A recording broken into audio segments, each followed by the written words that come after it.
কুষ্টিয়া সদর উপজেলার খাজানগর দেশের অন্যতম বৃহৎ চাল উৎপাদন ও প্রক্রিয়াজাতকরণ এলাকা। প্রায় 400 অটো ও হাস্কিং রাইস মিলের দূষণে অতিষ্ঠ স্থানীয় বাসিন্দারা। তবে শিল্পের এই প্রসারের সঙ্গে পাল্লা দিয়ে বেড়েছে পরিবেশ দূষণের অভিযোগও। স্থানীয়দের দাবি, রাইস মিল থেকে নির্গত কালো ধোঁয়া, উড়ন্ত ছাই ও দূষিত বর্জ্যে অতিষ্ঠ হয়ে উঠেছে জনজীবন। দীর্ঘদিন ধরে পরিবেশ অধিদপ্তর ও সংশ্লিষ্ট কর্তৃপক্ষের কার্যকর নজরদারির অভাবে পরিস্থিতি আরও খারাপ হয়েছে।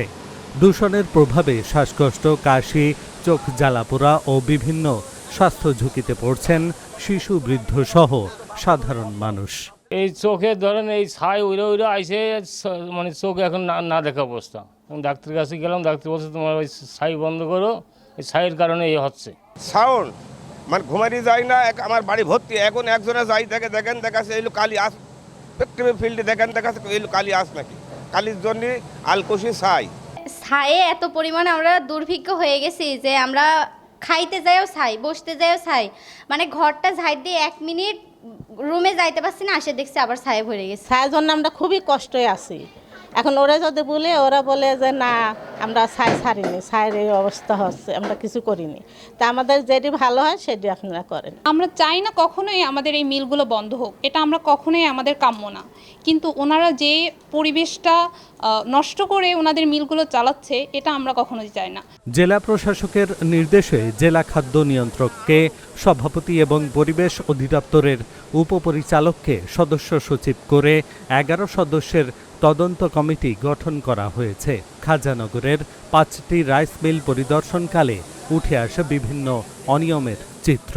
আমরা যে প্রতিষ্ঠানগুলো দেখেছি, এখানে মূলত আমরা দেখেছি যে মহামান্য সুপ্রিম কোর্টের যে নির্দেশনা আছে, নির্দেশনা মোতাবেক দূষণ নিয়ন্ত্রণে কার্যকর ব্যবস্থা আছে কিনা। যাদের দূষণ নিয়ন্ত্রণে কার্যকর ব্যবস্থা নাই তাদেরকে আমরা যৌক্তিক সময় দিব, যৌক্তিক সময়ের পরে আমরা আমাদের ব্যবস্থা গ্রহণ করব। এ ব্যাপারে আমরা এই যে যৌথভাবে যে ভিজিট করলাম, ওই প্রত্যেকটা প্রতিষ্ঠানের যে বর্জ্য ব্যবস্থাপনার বিষয়ে যে স্যারেরা যে ডিসিশন দিলেন, সে অনুযায়ী আইনানুগ ব্যবস্থা নেওয়া হবে। ক্যানেল যেটা বন্ধ দেখলাম, এটা আমাদের সামনের অর্থ বছরে এটা খনন করার প্রক্রিয়া গ্রহণ করা হয়েছে। ইতিমধ্যে প্রস্তাব দেওয়া হয়েছে, বাজেট প্রাপ্তির সাপেক্ষে এই ক্যানেলগুলো খনন করে দেওয়া হবে। শিল্পের কার্যক্রম সচল রাখার পাশাপাশি দূষণমুক্ত পরিবেশ নিশ্চিত করতেই তারা কাজ করবে। পরিবেশ সুরক্ষার প্রয়োজনীয় ব্যবস্থা নিতে মিল মালিকদের সময় দেওয়া হবে বলছে জেলা চালকল মালিক সমিতি ও তদন্ত সংশ্লিষ্টরা।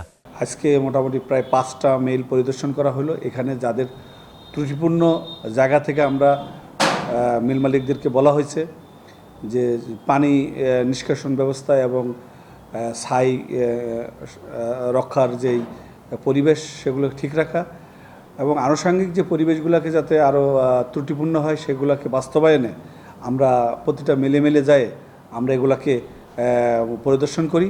আমরা আশা করি যে পরিবেশ রক্ষার্থে সবাই ঐক্যমতে পৌঁছাবে এবং সকলে এই শিল্পকে আরও রক্ষার্থে মান যাতে আরও ভালো হয়, সবাই আমরা ঐক্যবদ্ধভাবে কাজ করব। আমরা ইতিমধ্যে বেশ কয়েকটি মিল আজকে পরিদর্শন করেছি সরজমিনে। সেখানে আমরা তাদের ছাই ব্যবস্থাপনা এবং বজ্র তরল ব্যবস্থাপনা এবং রাস্তার অপব্যবহার রোধের জন্য মিলগুলো থেকে বেশ কিছু ফাইন্ডিংস আমরা পেয়েছি।